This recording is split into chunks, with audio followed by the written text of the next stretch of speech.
BREC maintains over 180 parks. We'll go into the details of what's happening at our park system here in East Baton Rouge Parish. An LSU professor has thoughts on the recently declassified JFK documents and a pairing of cancer fighting and truck driving at an event in Port Allen. Got a lot to get into. Roll it, Kirk.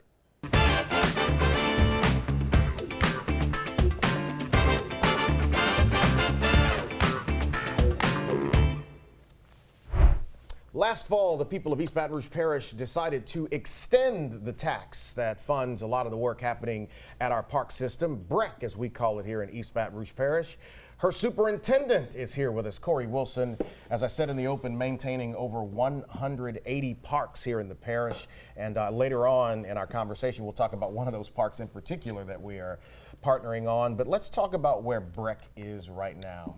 Yeah, so you mentioned the community support of our tax renewals in November. And so what that does, it helps us fund our Imagine Your Parks 3 plan, which was approved by our board in August of last year. And that plan was developed with extensive community input, 18 months of community input, online surveys, paper surveys, community events, public workshops, the list goes on and on, knocked on over 7,000 doors to hear what the community wants to see done with their recreational dollars. And so to be able to put that plan together, sort of our guiding star for the next 10 years, more specifically the next 3 years, we have a strategic plan that outlines some of those focus areas that the community wants us to work on. And so very excited about getting that approved, obviously. That's a big deal when we talk about the vast inventory of things that we have.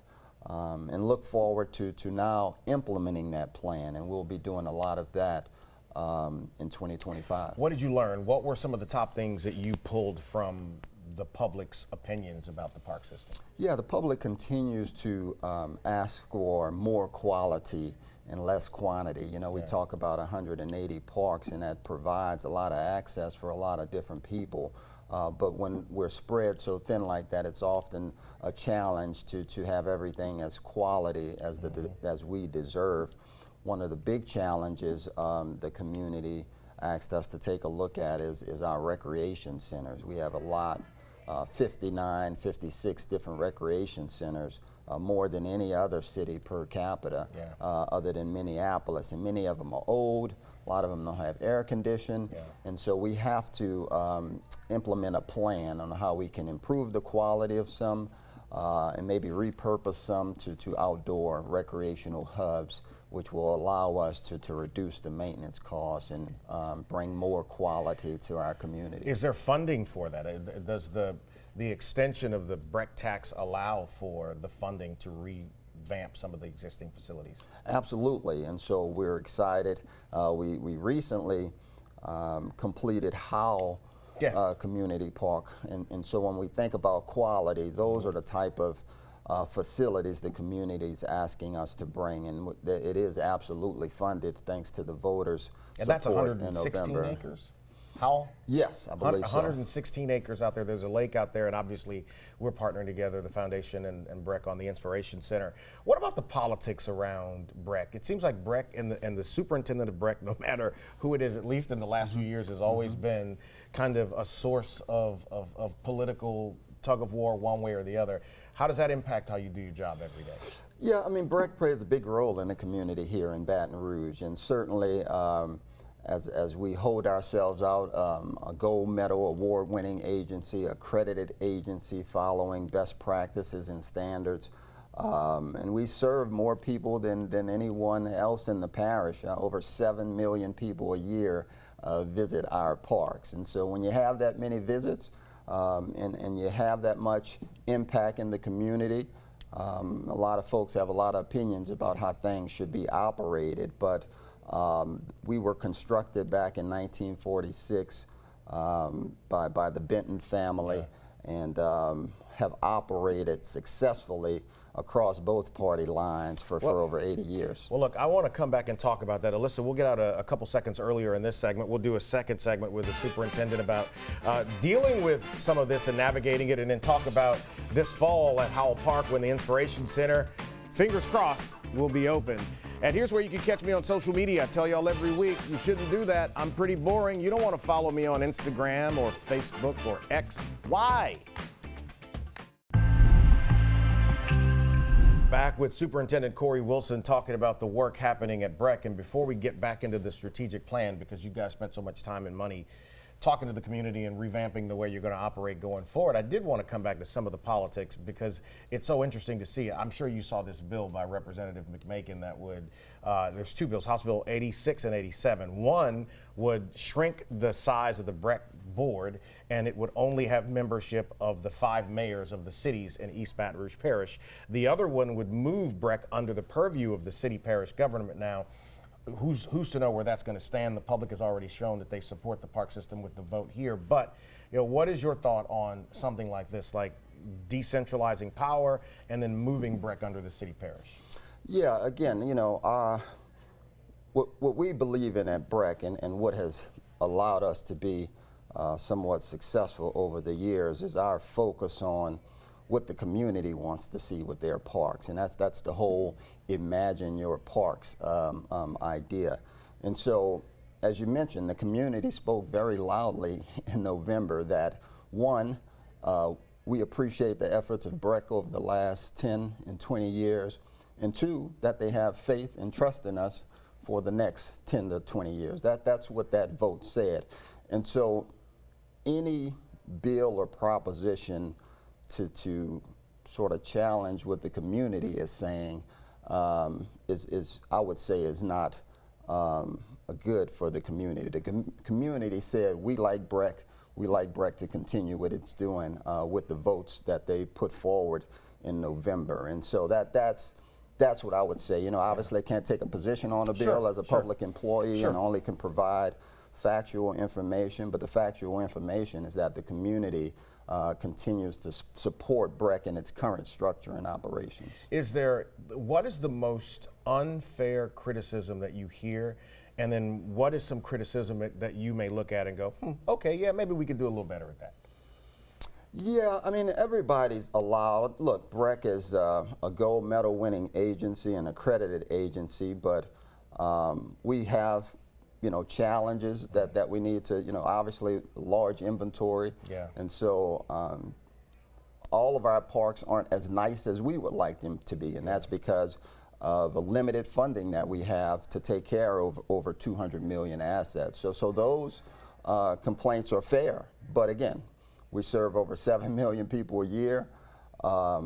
Statistically valid survey indicated that over 80% of the folks in East Baton Rouge Parish use Breck parks, and over 80% of those folks say that our parks are in good or quality condition. And so, but that also means that there are 20% that aren't, right? And so that's fair criticism.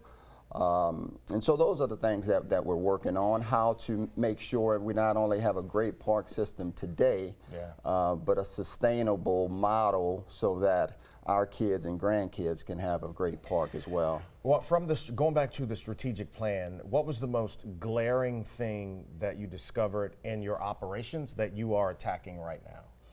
Well, a couple of different things. One, the focus on our core services. We got to get back to what a recreation organization is and make sure that we're focusing on that, and some of the other services that we provide that aren't part of that core. Well, we're working on partnerships and maybe even allowing other agencies to do that kind of work. The community also spoke very loudly about safety in parks, and so we're doing a lot of things, including the work at the Inspiration Center that we'll talk about, but better lighting. The community continues to want to see connectivity and trails, so we're doing a lot of that. Investing in our staff, or some of the things at the top of the list But more important than other, this recreation transition plan. How do we bring quality centers but also taking care of what we have now? Alyssa, if you could pop up some of the video. So we are partnering in about 30 seconds out there with Breck on the Inspiration Center project that started a couple years back, and then here we are now, 6-7 months away from the completion. How is that a sign or maybe a symbol of the kinds of partnerships that you want with your park system? Yeah, again, it's a great model going forward. And we've had a lot of great partnerships. Knox Children's Museum, the Lakes Project is a great partnership. And this is another partnership aimed primarily at public safety. Baton Rouge Law Enforcement Foundation and Breck got together and was able to secure funding, and Breck was able to identify some land to bring a great asset to the community.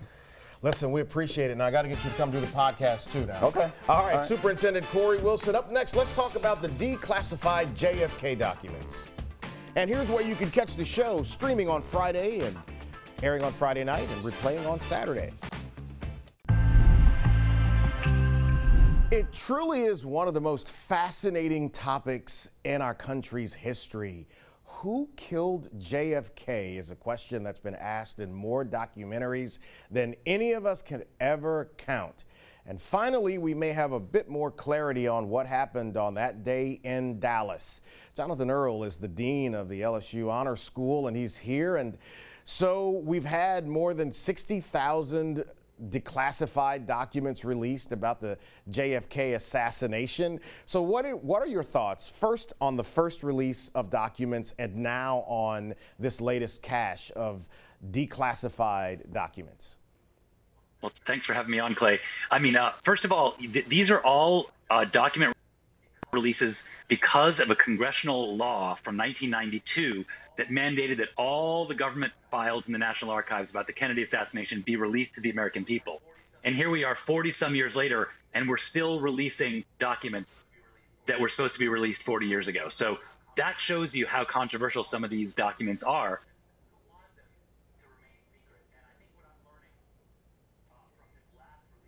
Last release from last week is that most of the things that have come out, first of all, we had seen before, but with redactions. So now we're getting unredacted versions of those same documents. And two, they seem to have, they cluster around covert operations that the CIA was conducting, both inside our country and outside our country, in countries like Mexico and Cuba and Southeast Asia. So we're learning a little bit more about what the CIA was up to in the 50s and 60s, not all closely related to the JFK assassination at all. So it's interesting to me, we were talking about this before the segment, my theory had been that there was actually only one shooter in Dallas that day, and the real conspiracy was not over how many shooters there were, but over how many people knew there was going to be a shooter. We've learned things like Lee Harvey Oswald had been, there was a folder on him. They knew he had been to Mexico to the consulate. They knew about some of his sayings and connections in New Orleans before the assassination, some of the seedy characters he was tied to. There were little things like the bubble top not being on the on the president's car, and the speed at which they were driving when they made that turn. The fact that there were buildings with open windows and someone could be in the window looking down. That shouldn't happen, Jonathan. So my thought was always there was one shooter, but I think a lot of people knew that guy was in that building. How wrong am I? Okay, I think you're pretty close to right. Let's talk about that. Well, first of all, for your viewers, there's nothing I've seen so far, and I have not looked at all these documents by any way, shape, or form, but there's nothing that I've seen so far that suggests that there's another shooter or that there's another shooter on the grassy knoll, etc. What it does show is that Lee Harvey Oswald was someone who was looked at by the CIA and the FBI, and in a lot of ways, like there would have been dereliction of duty if he wasn't. This is a former Marine who defected to the Soviet Union, lived there for 3 years, married a Soviet woman, re-emigrated to the United States, did all these travels around the Caribbean to Mexico City and other places. So I'm not surprised that the CIA was looking at Lee Oswald at all. And a lot of the things that we just have now learned you mentioned his trip to Mexico City in the weeks before the assassination. Absolutely, we did not know everything about what was happening there, including that the president of Mexico was the CIA's agent, essentially, in the capital, Mexico City, which I think that's pretty interesting. But it didn't tell me anything I didn't know about other shooters. On to the second part of your theory. I don't know if the CIA knew that Oswald was going to take shots at the president in November of 1963. That would have been pretty great intelligence to have. It may still be proven that they did know something about this, but I didn't see anything with my own eyes to suggest that. So that's even scarier, because that tends to reflect that there was just absolute negligence on the part of people who are trained to know how to prevent something like this from happening. And how do you not know who's in every building? How are their windows open? And here's one question I had always had about this thing. After the assassination and the hours leading up, the investigation about who did it, they're searching Dallas, and they just happen to end up in a movie theater where Oswald is. And they go right over to where he's sitting and kind of pick him out as the guy who potentially killed the president. Make that make sense to me. Oh, okay. So, Clay, it sounds like you've watched the film JFK or read Gerald Posner's book Case Closed. Yeah. Because a lot of these things are in there. And those are good questions. I'm not saying they're not. But let's talk about assassinology for a second. Okay. President Trump, a guy took a shot at President Trump this past summer. Correct. And again, I think that showed a lot of people, me included, like, oh, it's still really, really hard to clear perimeters. There are really difficult tasks at hand. Now, were there people who were incompetent in the Secret Service that day in Dallas? Absolutely. But I don't think there was a conspiracy to leave the top off of that presidential limousine, or that people had figured out how insecure the school book depository was on Dealey Plaza, for example. So I think there were mistakes made, but I don't think that they were, that the government tried to get the president killed. On to what happened in Dallas afterwards. A lot of the conspiracy theories about Kennedy's assassination really started that chaotic day in Dallas. And I would love it, since you're a journalist and a reporter, like, imagine what Dallas, Texas, a second-tier American city in 1963, was like after this happened on November 22nd, 23rd, 1963. It was chaos. People were running all over the place. Cars were running lights.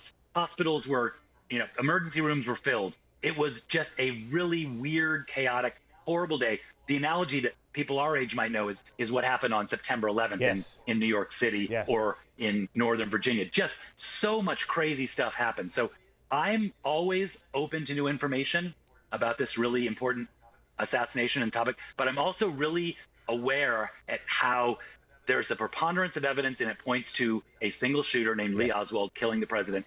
I don't know if other people could have gotten those 4 shots off in 6 seconds, or what the speed of the turn on Dealey Plaza was, etc. Man, I'm telling you, you and I, look, shout out to Liam, because I was able to get to Jonathan by way of Liam's podcast. And look, I got to get you to come do my podcast now, because I can't do this in 7 minutes. I'm happy to do it. All right. So we should hang out. We'll set it up to get you to come by and sit and do the C-suite with me to talk about this. Listen, Doc, thank you so much, and go Tigers, brother. Go Tigers. Great talking to you, Clay. All right. Up next, an event that deals with cancer and semi-trucks. We'll tell you about it next.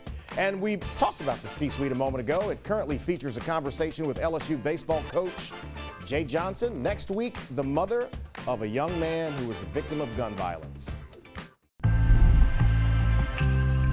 Well, next weekend in Port Allen at the State Capitol Raceway, there will be an event called Trucking for Cancer.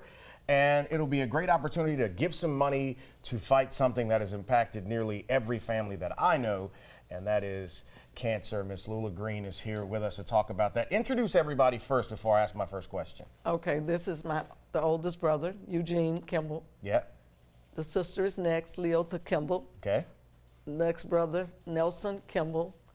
Then I'm next, Lola Kimball Green, and this is the youngest one that's here, Nathaniel, the baby brother that got it all started, Linnell Kimball, is not here today. So tell me about Walter and Lucy Kimball. Walter and Lucy Kimball was our parents. They both had cancer. My mother was a survivor of breast cancer, and Daddy had prostate. And my mother died in 2000. Our mother died in 1996, and father died in 2000. And 2000, yeah. And my brother, they started going to truck shows. My younger brother, Linnell, the one that's not here, he decided that maybe we could do something like this. So we started in 2013. Okay. June of 2013 was the first year. And those two and the younger brother that's not here are truck owners. They have trucks. So we started that, they started that first year, and it became a success. People would come from all over because, you know, we started going to truck shows. And it's just been evolving ever since. So it's 12 years, and tell me what happens at the event. Okay, the trucks come in. We usually have between, what, 60? 50 trucks. Wow. 50 plus trucks, 18 wheelers, beautiful trucks. I mean, they have them shine up. They bring their trucks out there, and we start Friday night with bringing the trucks. The truckers come in. He lined the trucks up. The trucks are voted on for the beautification or whatever. They race. We have food. People come in and donate, and they cook jambalaya or pastala or chicken, fish. It's all kind of food like that. So it's a family day. It's a big family day all day. It starts at 9 o'clock, and we just get out there and have fun and raise money because, as you say, cancer has affected everybody's life, directly or indirectly. My son was a trucker. He passed a year ago this month from prostate cancer that went metastatic to the bone. Yeah.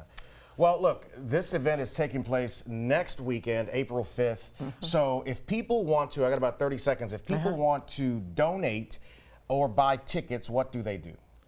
They could just come out there and buy tickets? They could just come out. That's what we do anyway they here. Come out, yeah, they come out, they come out and pay $15 interest fee and get in. That's it. So you could go out on a nice Saturday, watch some beautiful trucks, watch some trucks race, get a great meal, and support a fantastic cause. I'm all about it. Thank y'all so much for being on. Next week, we're going to highlight a young man who won a pitch contest. $5,000, don't you know? He'll be here to tell you about that next week. Have a blessed weekend, and we'll catch you next week here on The Clay Young Show.